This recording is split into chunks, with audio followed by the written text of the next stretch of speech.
नमः संभवाय च मयो भवाय च नमः शंकराय च मयस्कराय च नमः शिवाय च शिवतराय। ओम शांति शांति शांति। मान्य मातृशक्ति बंद पुरुषों, प्यारे बच्चों, पिछले एपिसोड में हम चर्चा कर रहे थे यज्ञ की महत्वता पर। आज चर्चा करते हैं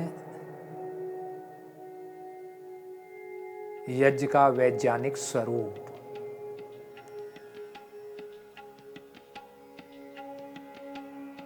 देखिए,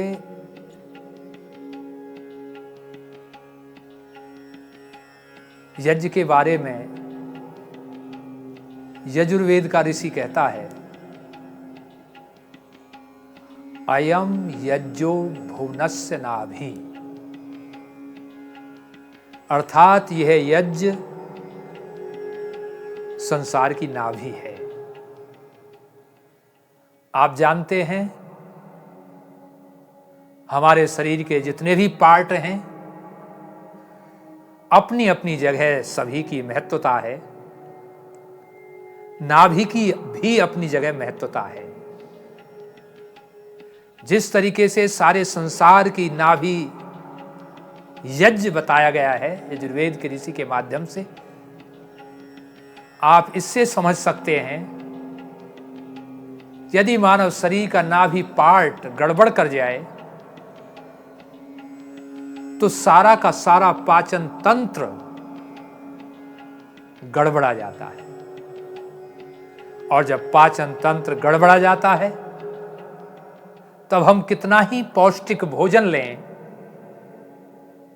उसका कोई लाभ नहीं होता है।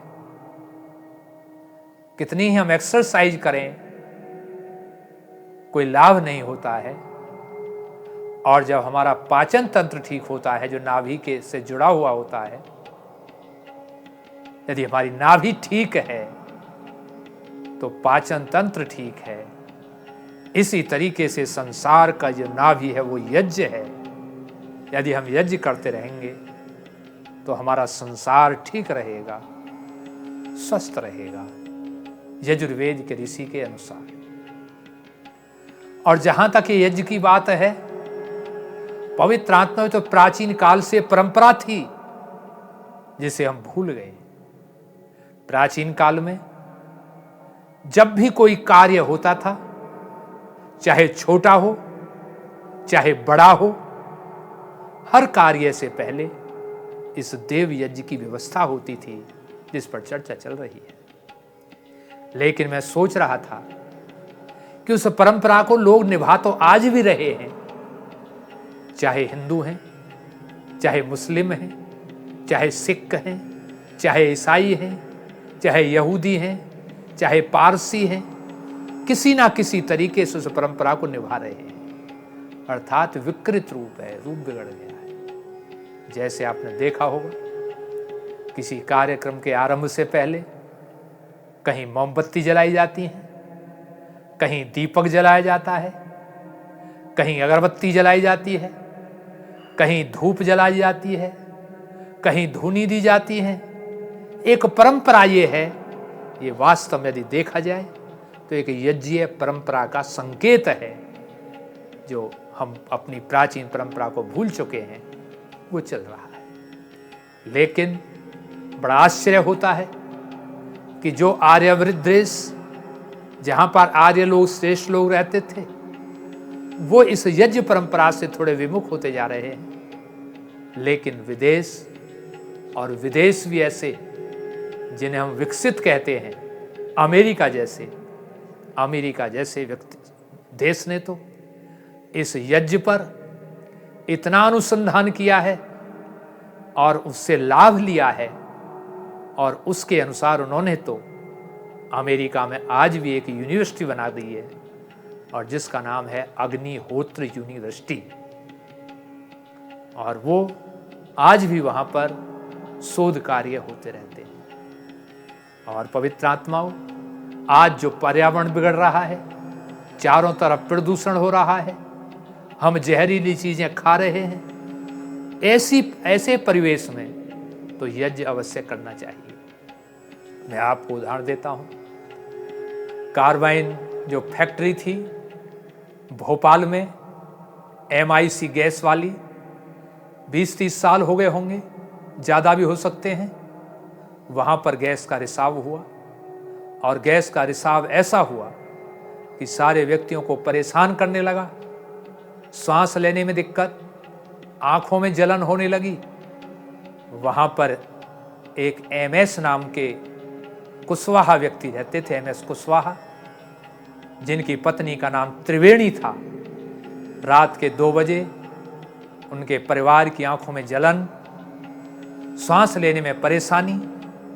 तभी उन्होंने अपनी पत्नी से कहा कि देवी जी, तुरंत व्यवस्था यज्ञ की कीजिए और उसमें अच्छे अच्छे जो रोग विनाशक भी हों, पुष्ट मिष्ट भी हों, ऐसे पदार्थ सामग्री में डालिए। और घी गाय का हो, रखा ही था उनके यहाँ गाय का घी, क्योंकि गाय का घी यूज करते थे। MS कुशवाहा एक अध्यापक थे। उन्होंने वहाँ यज्ञ किया, लंबे समय तक यज्ञ किया, 2-3 घंटे तक करते रहे, आहुतियाँ देते रहे। उसका परिणाम ये हुआ कि उस परिवार पर तो बिल्कुल असर नहीं हुआ, और उसका जैसे जैसे दूरी बढ़ती गई तो असर कम हुआ, लेकिन उसके पड़ोस में भी लाभ हुआ। और वहीं पर एक ML राठौर रहा करते थे, उससे कुछ दूरी पर रेलवे स्टेशन के पास आर्य परिवार से थे। उन्होंने भी पत्नी और बच्चों के साथ यज्ञ किया और बताते हैं कि उन पर भी उस गैस का कोई प्रभाव नहीं हुआ। आप सोच सकते हैं कि ये बात प्रमाणित सी नहीं लगती है। अब मैं आपको अगला उदाहरण देता हूँ। पूना में एक कॉलेज है, फर्ग्यूसन नाम से कॉलेज। वहाँ के प्राणी विज्ञान के जो शास्त्री लोग होते हैं, अर्थात प्राणी विज्ञानियों ने एक रिसर्च किया बहुत दिन पहले। और रिसर्च में उन्होंने क्या किया, एक हॉल चुना, और हॉल था वो 36 × 20 × 10 घनफुट के हिसाब से। उसमें उन्होंने 1 महीने तक लगातार यज्ञ किया, और जब वो यज्ञ 1 महीने तक लगातार करते रहे तो उसके बाद उन्होंने वहाँ का, उस हॉल का भी और उस हॉल के आसपास का भी प्रदूषण नापा। तो उसमें बताते हैं कि 76% जो डॉक्टर लोग थे, 76% हमारा वातावरण शुद्ध हुआ। और उस कमरे में एक ऐसा चमत्कारी कार्य हुआ कि उस कमरे का उन्होंने, जो कीट होते हैं, जो बीमारी के कीटाणु होते हैं, टाइफाइड आदि के जो हर जगह रहते हैं, उनका उन्होंने जब आकलन किया तो 96% वो बीमारी वाले कीटाणु मृत पाए गए। तो कहने का अभिप्राय ये है, यदि हम वैज्ञानिकता की कसौटी पर कस कर देखें तो भी ये यज्ञ सही बैठता है। कैलिफोर्निया एक देश है, वहाँ एक मिस्टर फिल्ट हुए हैं। उनका कहना था कि मैं यज्ञ के माध्यम से बारिश करा सकता हूँ। बहुत सारे किसानों ने एकत्रित होके 2000 पाउंड रुपए, 2000 पाउंड से बहुत पहली बात है ये बात करीब 70-80 साल पहली बात होंगी, 90 भी हो सकते हैं। 2000 पाउंड बहुत हुआ करते थे। किसानों ने इकट्ठे करके दिए, लेकिन एक शर्त रखी, यदि बारिश नहीं हुई तो आपको इनके दुगने देने पड़ेंगे। स्टाम्प पे लिख लिया गया।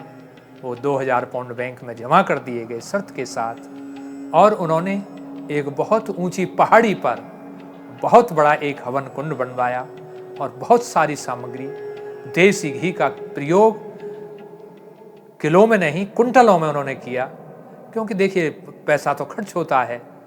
और उसका प्रभाव ये हुआ कि बारिश हुई, बहुत बड़े क्षेत्र में बारिश हुई, और 2000 पाउंड उन्हें दे दिए गए। चिली एक देश है, वहाँ पर एक एंडेस नामक पर्वत है। वहाँ पर प्रतिदिन यज्ञ हुआ करता था। ये बात भी बहुत पुरानी कह रहा हूँ, अब पता नहीं होता है नहीं होता।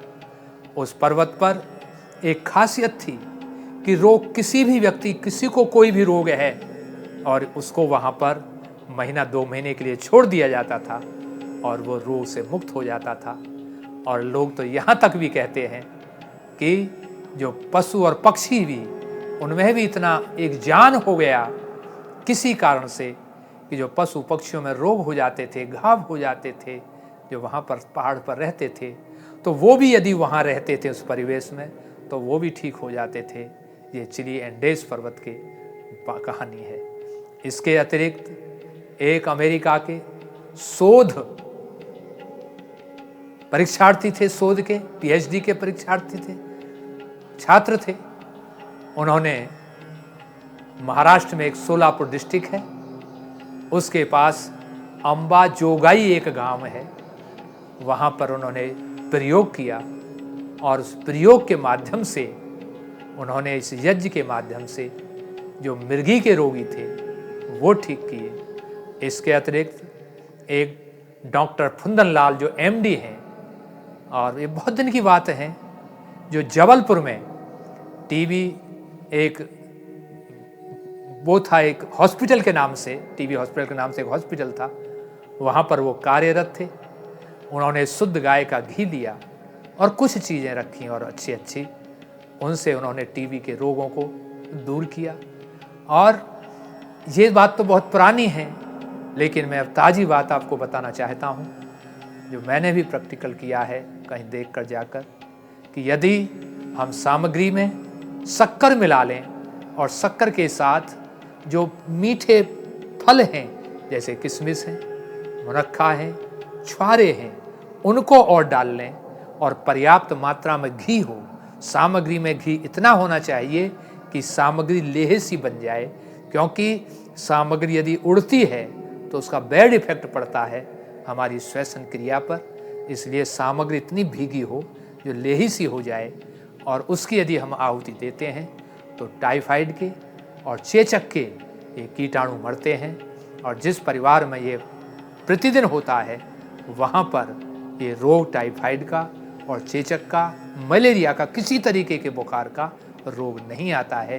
ये प्रैक्टिकल है, चाहे आप करके देख सकते हैं। तो कहने का अभिप्राय ये है कि यज्ञ में इतनी बड़ी बात है कि यदि हम इसे तरीके से करते हैं तो निश्चित रूप से लाभ होता है। और जो मैंने यहाँ उदाहरण दिए हैं, ये सारे पढ़े लिखे लोग, पीएचडी लोगों के मैंने उदाहरण दिए हैं आप लोगों को, तो इनमें सच्चाई है। क्योंकि मुझे बात एक याद आ रही है, पुरानी बात, जब हम गांव में रहा करते थे तो हमारे दादाजी कहते थे कि भाई आत्मा सो परमात्मा। हमने मान लिया कि भी आत्मा और परमात्मा एक ही चीज़ है। जब हम थोड़े पढ़े लिखे तो हमने कहा कि दादाजी गलत कहते थे, आत्मा अलग चीज़ है, परमात्मा अलग चीज़ है। लेकिन जब हमें कुछ अनुभव हुआ तो हमें पता लगे कि दादाजी ठीक कहते थे। दादाजी का जो भाव था वो ये नहीं था कि आत्मा और परमात्मा एक हैं, बल्कि दादाजी का भाव ये होता था कि जिसे दिव्य पुरुष, महान पुरुष, ऋषि पुरुष जिस बात को आत्मा की ध्वनि से कहते हैं, वो ध्वनि परमात्मा की ही समझनी चाहिए। इसलिए पवित्र आत्माओं, मैंने आपको 5-6 वैज्ञानिकों के उदाहरण दिए हैं और सब के सब यही कह रहे हैं, तो इसमें कुछ ना कुछ सच्चाई है। इसलिए हम अपनी प्राचीन जो परंपरा हमारी रही है उसकी तरफ लौटें, यज्ञ की तरफ रुझान करें, तो निश्चित रूप से लाभ होगा। और मैं तो एक बात और कहा करता हूँ कि जो कोरोना पीछे चला था, अब तो बहुत कम असर रह गया है। बहुत पीछे चला था 5-6 महीने पहले जो कोरोना चला था, लेकिन कोरोना पर यदि ये काम किया जाता तो निश्चित रूप से लाभ होता। लेकिन इसी बात को यदि कोई प्रतिष्ठित व्यक्ति कहता है तो उसका प्रभाव पड़ता है। मैं आपको दावे के साथ कहता हूँ कि अपना सेवन घी, दूध, दही और शहद को अपने भोजन में पार्ट बनाएं और यज्ञ करें। किस तरीके से करें? अथर्ववेद में भी 2 मंत्रों में प्रार्थना की गई है ऐसे रोगों के लिए। 11वें अध्याय में प्रार्थना की गई है कि इस तरीके से जब प्रार्थना की गई तो इसमें मतलब सार्थकता है। यदि हम यज्ञ में गिलोय की समिधा मिलाएं, गुग्गल मिलाएं, लोहमान मिलाएं, अर्थात कहने का इन पदार्थों को मिलाकर गाय का घी हो, और यदि करा जाए तो जो कोरोना 5-7 महीने पहले चला था उस पर निश्चित रूप से कुछ ना कुछ लाभ मिलता। लेकिन हमारी परंपरा ऐसी अब रही नहीं है। इसलिए मेरा कहने का अभिप्राय ये है कि इसमें वैज्ञानिकता किसी कसौटी पर भी ये जी खरा उतरता है। आप लोगों ने मेरी बात को ध्यान से सुना और कल हम वेद मंत्र के माध्यम से बताएंगे कि क्यों, कैसे, कब ये आवश्यक है यज्ञ। अब मैं यहीं पर अपनी वाणी को विराम देता हूँ। इति ओम शांति।